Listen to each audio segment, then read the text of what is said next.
Welcome back. Programme بات کیا ہے. آج اسموک اور صحت کے مسائل کے حوالے سے بات کر رہے ہیں. آپ سبھی جانتے ہیں کہ لاہور اس وقت چرچے میں ہے, بلکہ پورا پاکستان چرچے میں ہے کہ اسموک اور ایئر کوالٹی انڈیکس پاکستان میں بہت زیادہ بڑھ چکا ہے. ہوا بہت زیادہ آلودہ ہو چکی ہے, اور لاہور کے حوالے سے تو بار بار ڈسکشنز چلتی رہتی ہیں. بڑے شہروں کے حوالے سے پاکستان میں یہ ڈسکشنز چلتی رہتی ہیں کہ یہ شہر رہنے کے قابل نہیں رہے, اور اس کو ہم بھگت بھی رہے ہیں. میں بات کرنا چاہوں گا, ڈاکٹر نظامی صاحب ہمارے ساتھ موجود ہیں. نوائز پولوشن کے حوالے سے کیا یہ بھی انسانی صحت کو خراب کرتی ہے؟ اس کا کتنا میں سمرو صاحب ایک آپ کے ساتھ شیئر کرنا چاہوں گا. جی پلیز. آپ نے بھی فرمایا کہ لاہور از آن دا ٹاپ, جو کہ پولوشن کے اندر اور انوائرمنٹل ہماری ہے. Now it is the issue of WHO اور UNO کے اندر کیا کہ تاریخ کے اندر یہاں پہ کاربن ڈائی آکسائڈ اتنی نہیں ہے جتنی آج کل ہمارے ساتھ آ گئی ہے. سو یہ جو میں ریپیٹڈلی آپ سے گزارش کر رہا تھا نا, بچو بچو بچو بچو, دا ریزن بینگ کہ دنیا دے آر کنسرنڈ اباؤٹ اٹ کہ لاہور کے اندر جو انوائرمنٹ ہے, کاربن ڈائی آکسائڈ جو کہ ایک نقصان دہ ہے اگر اس کے اندر ہم بریتھ کرتے ہیں, تو پاکستان اور لاہور, پاکستان سے مراد میں لاہور پنجاب یہیں پہ ہمارے آج کل زیادہ ہے, تو اس کی میں یہ آپ کے ساتھ کہنا چاہوں گا. ناؤ دا نوائز پولوشن, یہ تو سر بڑا المیہ ہے ہمارا. اچھا, یہ نوائز پولوشن کی طرف آتے ہیں. آپ نے بڑی زبردست بات کی کہ پوری دنیا میں کاربن ڈائی آکسائڈ کی اس وقت ایئر کوالٹی انڈیکس میں ریشو پاکستان میں سب سے زیادہ, اور لاہور میں پاکستان میں بھی سب سے زیادہ ٹاپ پہ جا رہا ہے. پوری ہسٹوریکلی لاہور پہلی دفعہ, دنیا میں نہیں, میں اس کی بات کر رہا ہوں. اگر آپ دیکھیں مطلب جو بھی صحت افزا ممالک ہیں یا ہمارے اپر جو سائڈ بنتی ہے ناردرن ایریاز ہیں, وہاں پہ ٹھیک ہے, وہاں پہ ایسا مسئلہ نہیں ہے. لیکن لاہور, یہ پنجاب کا دل جو ہے, یہ پنجاب کا دل جو یہ کاربن ڈائی آکسائڈ زدہ ہے. لیکن ڈاکٹر صاحب اگر ہم دیکھیں تو پاکستان جو کاربن ڈائی آکسائڈ کے کاربن میٹرز ہیں, ان میں ان کی جو فہرست ہے اس میں پاکستان تو آتا ہی نہیں ہے. ہم تو اتنی کاربن ایمٹ کرتے ہی نہیں ہیں, ہم تو اتنی پولوشن پیدا کرتے ہی نہیں ہیں, تو یہ ہمارے حصے میں سب سے زیادہ آتی ہے. یہ دیکھیں آپ افیکٹی جو ہیں وہ ہم ٹاپ پہ ہیں. نہیں سمرو صاحب, یہ آپ انوائرمنٹ کی بات کر رہے ہیں, جو گلوبل انوائرمنٹ. جی, گلوبل انوائرمنٹ کی بات. گلوبل انوائرمنٹ میں you are very much right کہ پاکستان کی کنٹریبیوشن از ناٹ مور دین 0.8% یا 1% کے حساب سے, ویئر ایز دا افیکٹ جو اس کا آ رہا ہے سارے انوائرمنٹل چینج کا, پاکستان 95-96%. جی, 90 سے. میں ایک جیسے آپ کو میں نے پہلے عرض کیا تھا, اور آپ نے بھی اپنے اس میں بتایا کہ ورلڈ میڈیکل ایسوسیشن کے اندر as a council member, and I spoke about it, justice for Pakistan, justice as climate جو ہمارے ساتھ افیکٹ ہے, اور اس کے ساتھ ہم مقدمہ لڑتے ہیں. مطلب ان دنوں کے اندر حسن اتفاق ہے, باقی میں تو کیا ادنا سا ناچیز ہوں. ورلڈ میڈیکل ایسوسیشن کے لیے برلن میں تھے, اور اس وقت ہمارے فورن منسٹر بلاول بھٹو صاحب, he was also over there and he also spoke. مطلب یہ اتفاق کی بات ہے کہ میں نے ان سے پہلے کہا کہ justice, climate justice for Pakistan, and he also spoke over their climate justice, because we are not on. اور ہم یہ ڈیمانڈ کرنے میں بالکل درست ہیں. ابھی یہ آذربائیجان کے اندر کانفرنس ہوئی اسی کلائمیٹ کے اوپر ہی, اور انہوں نے یہ مطلب وہاں پہ یہ ڈالا کہ یہ لوگوں کے بات کہ دنیا کے اندر یہ بات کرنی چاہیے. وہ ممالک جیسے آپ کا فرما رہے ہیں کہ پاکستان اس کا تو کنٹریبیوٹری نہیں ہے, تو then why we are been paid for that, جو کہ گناہ کسی اور نے کیا اور ہمارے ذمہ وہ آ رہا ہے. سو یہ تو خیر چلتی رہے گی. لیکن لاہور کے اندر, پنجاب کے اندر, پاکستان کے اندر, انڈر ڈیولپنگ کنٹریز کے اندر میں سمجھتا ہوں وچ از دا نوائز پولوشن, یہ بڑا ہمارا شوق ہے. رنگ برنگے ہارن لگائے ہوئے ہیں. مطلب اگر آپ کسی بھی سویلائز سوسائٹی کے اندر جائیں تو خدا شاہد ہے کہ وہاں پہ ہارن بجانا گالی سمجھا جاتا ہے, and you will never ever hear an horn وہاں پہ. اور ہمارے یہاں ذرا گزرے تو صحیح, وہ چھوٹی موٹر سائیکل اللہ کے فضل سے جو کمیٹی ڈال کے بھی لی ہے, لیکن اس کے اندر ہارن ایسا لگانا کہ پورے محلے کو پتہ چلے کہ صاحب جی آگے اور صاحب جا رہے ہیں. سڑکوں کے اوپر کرتے. Noise pollution is there. بولنے کے اندر ہمارے یہاں دھیما پن ختم ہو گیا ہے, اونچا بولتے ہیں, زور سے بولتے ہیں, اور سمجھتے ہیں کہ میں بہت اچھی بات یہ کر رہا ہوں. So I agree and I appreciate that you have taken. میں چاہتا ہوں کہ اس کو تھوڑا سا مزید, میں یہ آپ سے اختلاف کروں گا کہ ورلڈ کاربن ایمیشن کے علاوہ ہمارے اپنے کرتوت ہیں وہ بھی اس میں کنٹریبیوٹ کر رہے ہیں. میرا چونکہ تعلق ایک دیہاتی علاقے سے ہے, تو ہم نے بچپن میں دیکھا ہے کہ لوگ بہت زیادہ محنت کرتے تھے. وہ آج کل جو یہ چاول کا سیزن ہے تو وہ لوگ ہاتھ سے کٹائی کرتے تھے, ہاتھ سے اس کو ہارویسٹ کرتے تھے, اور اس کو سردیوں کے چارے کے لیے اس کا جو بھی سٹیم تھا اس کو بچا کے پرالی کو رکھ لیتے تھے. تو یہ جو ہم نے اپنے لیے آسانیاں پیدا کی ہیں, وہ مشین سے کٹائی کرتے ہیں اور اس کے بعد اس کو آگ لگا دیتے ہیں. تو یہ اسموگ ہم نے اپنے بچپن میں یہ کبھی نہیں دیکھا. ہم لاہور میں بھی آتے تھے, ہم نے FSC کی ہے, لاہور میں پڑھا ہے ہم نے بچپن سے پڑھا ہے تو یہ مسائل اس وقت نہیں تھے. یہ دنیا ہمیں کنٹریبیوٹ کر رہی ہو لیکن یہ ہمارے اپنے بھی کرتوت ہیں جن کا ہم خمیازہ بھگت رہے ہیں. وہ جو سٹیم ہے اس کے اندر اتنی نیوٹریشن ہوتی ہے جس کو ہم لوگ اپنے ہاتھ سے آگ لگا دیتے ہیں. اس میں پچھلی فصل کی ساری خوراک اس سٹیم کے اندر موجود ہوتی ہے. اس میں سمجھ لیں 10-15 ہزار کی کھاد ہے جس کو ہم نے آگ لگا کے وہ اس کو جلا کے ایکڑ کی بات کریں مطلب پورے پنجاب کی 10-15 ہزار کی ایک ایکڑ کی میں یہ بات کر. اور ڈاکٹر صاحب اس میں یہ بھی ہوتا ہے کہ پرالی سے گتا بنتا ہے, پیکیجنگ بنتی ہے اس کی, اور اس سے کاغذ بنتا ہے, اس کی بائی پروڈکٹس کئی بن سکتی ہیں لیکن اس طرف شاید توجہ نہیں دی جاتی. تو میں ڈاکٹر نظامی صاحب آپ سے پوچھنا چاہوں گا کہ پریونشنز پہ بات کر رہے ہیں تو ہم ڈائٹ کو بھی تھوڑا سا ڈسکس کر لیں کہ آج کل جیسے آپ نے کہا کہ صرف زیادہ نہیں ہے, پوری تاریخ کے اندر سب سے زیادہ کاربن کو اس وقت ہم انہیل کر رہے ہیں لاہور کے اندر. تو ڈائٹ پلان کس طرح کا ہونا چاہیے, کون سی ایسی؟ دیکھیں اس کے لیے کوئی راکٹ سائنس نہیں ہے کہ جو بھی ہماری امیونٹی کو بہتر کرتا ہے اس کے اندر پروٹین ڈائٹ ہوتی ہے, ہائی پروٹین ڈائٹ وہ لینی چاہیے. لیکن میں چونکہ ہیو ناٹ والوں کو زیادہ ملتا ہوں, زیادہ ان کو دیکھتا ہوں, تو یہ بات کرنا میرے لیے بڑا آسان ہے. یہاں بیٹھ کے کہا جو مرغا کھاؤ, انڈا کھاؤ, دودھ پیو, جوس پیو, اب یہ ساری چیزیں ناپید ہیں. ایک عام بندے کی خاطر جو بیچارہ محنت مزدوری کر کے نمک مرچ کے ساتھ 1-2 روٹی کھاتا ہے, اس کے لیے یہ چیزیں کہنے پروٹین نال دو کہ مطلب ڈاکٹر صاحب ہمارے امراض ہیں. آپ بات تو صحیح کریں ڈاکٹر صاحب, لیکن آپ دیکھیں یہاں پہ ڈاکٹر صاحب میں آپ کو یہاں پہ تھوڑا سا انٹرپٹ کروں گا کہ ہمارے یہاں لاہور کو دیکھ لیں کہ ہر گلی محلے کے اندر یہاں پہ آپ کو پیزا کی, فاسٹ فوڈ کی اور بڑے اچھے اسنیک آؤٹلیٹ آپ کو مل جائیں گے اور لوگ وہاں کنزیوم کرتے ہیں اور ڈیلی رات کو اپنی فیملیز کے ساتھ نکلتے ہیں اور اسنیکنگ کرتے ہیں. اور روٹین میں بھی ابھی رانجا صاحب نے بڑی اچھی بات کی, کرتوت لوگ میں نہیں کر سکتا لیکن یہ میرے چھوٹے بھائی ہیں, یہ کین میک اٹ, تاکہ سمجھ آ جائے کہ جناب علی یہ چیز اس طرح ہی ہے. سو یہ تو ہمارا اب دیکھیں ڈائلاما ہے کہ یہ جو فیزی ڈرنکس جن کا تذکرہ کیا ضمن انہوں نے وہ والی, اب کیا ہوتا ہے کہ آپ سستا کھانا لیکن آپ کی صحت کے لیے بہتر, مہنگا کھانا اور آپ دوائیاں اور اپنے امراض کو دعوت دے رہے ہو, جس کے اندر یہ برگر ہیں, یہ پیزاز آ گئے ہیں, یہ ساری کی ساری روٹیاں, یہ جو فیزی ڈرنکس آ گئے ہیں اس کے ساتھ وہ سارا. So it is over there. اچھا چلیں یہ تو ایشو ہے, میدے کے ایشو ہے, باقی ان جنرل یہ تو ٹوٹو. لیکن آج کے دور کے اندر رہنے کے لیے میری جان صرف اتنا ہی ہونا چاہیے, اتنا کھاؤ جتنا ہضم کر لو, اور وہ کھاؤ جو آپ کو ایک اچھا اور صحت مند انسان, اور وہ جو صحت مند انسان ہے وہ سادہ ہی ہے, بلیو ان می. اس کے اندر قطعی طور پہ ایسا نہیں جو ہمیں سکھاتے ہیں نا بڑے لوگوں کو, جو پرانے زمانے میں پراٹھے اڈے کھا لیتے وہ بھائی وہ کام بھی کتنا کرتے تھے, وہ کام اتنا کرتے تھے کہ وہ ڈائجسٹ کر لیتے تھے. میرے جیسا بندہ ادھی روٹی پراٹھے والی کھا لے گا تو 2 دن ویسے ہی لمحہ پہ, دا ریزن بینگ نہ ہلنا نہ جلنا کسی. میں یہ ضمناً کہہ رہا ہوں, don't think of I am like that. تو یہ میں اپنے آپ سے یہ کہہ کہ وہ جو مہربان ہمارے بیٹھے ہوتے ہیں ان کے ساتھ یہ ضروری نہیں ہے. اور کام کرنے کی خاطر ڈز ناٹ مین بائی کہ آپ مینٹل ورک کتنا کرتے ہو, فزیکل ورک. اگر آپ فزیکل ورک کرتے ہو, ہضم کر سکتے ہو, یقینی طور پہ آپ کو. ڈاکٹر صاحب ایک بات مجھے یاد آ گئی, ازراہ تفنن میں پیش کیے دیتا ہوں. وہ ایک مریضہ آئی ڈاکٹر صاحب کے پاس, اور آپ اس کو خاتون کیوں نہیں کہتے؟ خاتون جی خاتون آئی اور اس نے کہا جی کہ ڈاکٹر صاحب نے دیکھا ان کی اور کہا کہ آپ کوئی کھیل کھیلا کریں, کوئی گیم کھیلا کریں. تو آپ 1 ماہ کے بعد میرے پاس آئے, تو وہ 1 ماہ کے بعد آئی تو ویسی کی ویسی تھی. انہوں نے کہا اور ہیلدی ہو گئی. ہاں, وہ پہلے سے بھی زیادہ وہ موٹی تازی اور صحت مند دکھائی دے رہی تھی. تو ڈاکٹر صاحب نے پوچھا کہ میں نے آپ کو کہا تھا کہ آپ کوئی کھیل کھیلے. انہوں نے کہا جی میں نے پورا مہینہ کھیل کھیلا لیکن کوئی فرق نہیں پڑا. ڈاکٹر صاحب متجسس ہوئے اور پوچھا کہ کون سا کھیل کھیلا. انہوں نے کہا جی کہ وہ موبائل پہ سب پڑی گیم جو ہے نا وہ لیٹ کے کھیلتی رہی. یہ آپ ویمنس کے اگینسٹ جو ہے نا یہ بات کریں, حالانکہ اس کے اندر موٹا بندہ تھا, وہ بھی امریکی تھا.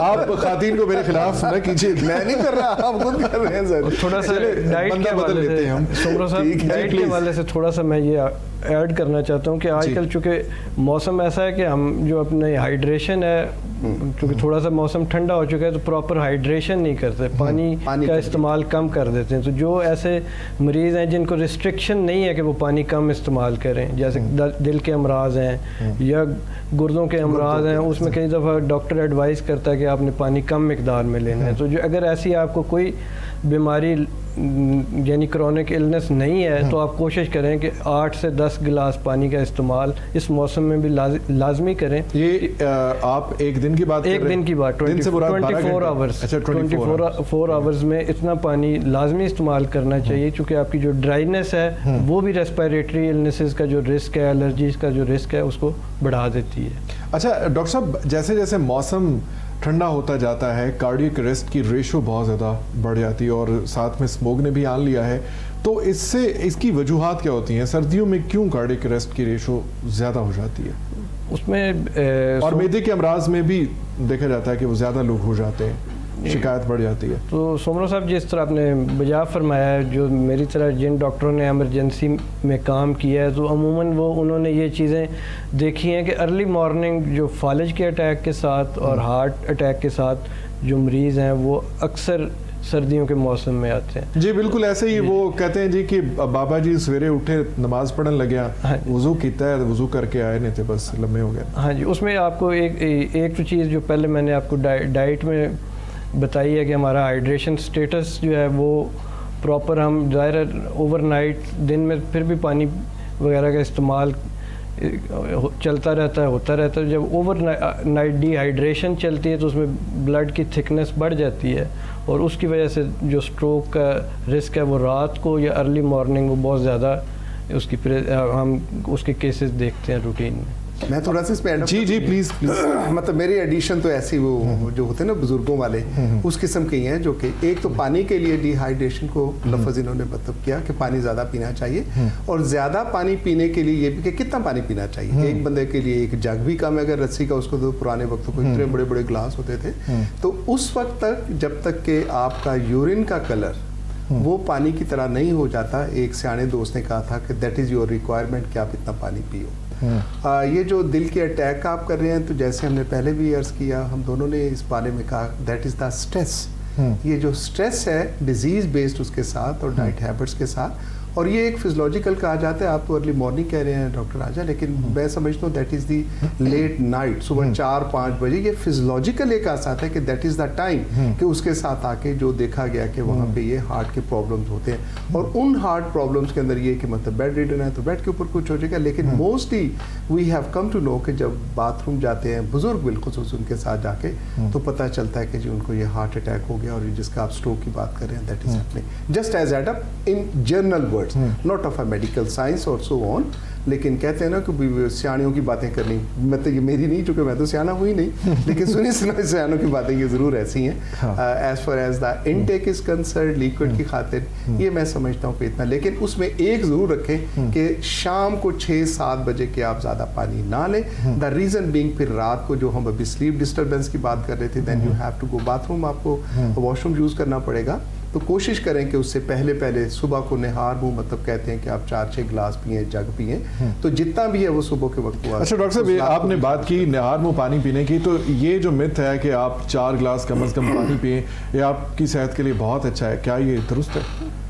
میرے نزدیک تو درست ہے, پتہ نہیں اب راجہ صاحب فیملی ہمارے فزیشین چیف ہیں, یہ ایگری کرتے ہیں. میں سمجھتا ہوں میں تو مزید بھی کہوں گا نیم گرم پانی بھی پینا چاہیے. نیم گرم, جو میں مزید چلو مطلب جو ویسے ریکمنڈیشن ہے, تو پانی آپ کو کوئی بھی جو میجر میل لے رہے ہیں آپ, اس سے پہلے آپ کو پانی پینا چاہیے. وہ آپ بریک فاسٹ لے رہے ہیں, لنچ لے رہے ہیں یا ڈنر لے رہے ہیں, تو اس سے جب آپ 2 گلاس یا 3 گلاس پانی پری میل یعنی کھانا کھانے سے پہلے پی لیں گے, ایک تو آپ کی تھوڑی سی سٹائٹی اس سے ہو جائے گی, فلنس ہو جائے گی, آپ کھانا بہت زیادہ اوور ایٹنگ نہیں کر سکیں گے. اور دوسرا میڈیکل ٹرم کر لیں راجہ صاحب ساڈے گجرا والے چاہے تسی اوتھے پورا کنواں پیا چھڈو تے پھر ویکھو سی ساڈیاں کمالا ہوتے. اور دوسرا یہ ہے کہ ایک ہمارا جو میڈیکل کی ٹرم ہے ریسٹنگ انرجی ایکسپینڈیچر, وہ اس سے بڑھ جاتا ہے, اور اس سے آپ کی اوور آل ویٹ ریڈکشن بڑھ جاتی ہے. اور پانی اگر آپ کھانا کھانے سے یا بریک فاسٹ سے پہلے پی لیں گے تو وہ اس وجہ سے بینیفیشیل ہے. اچھا, ہم لیور کے حوالے سے بات کرتے ہیں. فیٹی لیور بہت زیادہ انکریز ہو رہا ہے پاکستان کے اندر,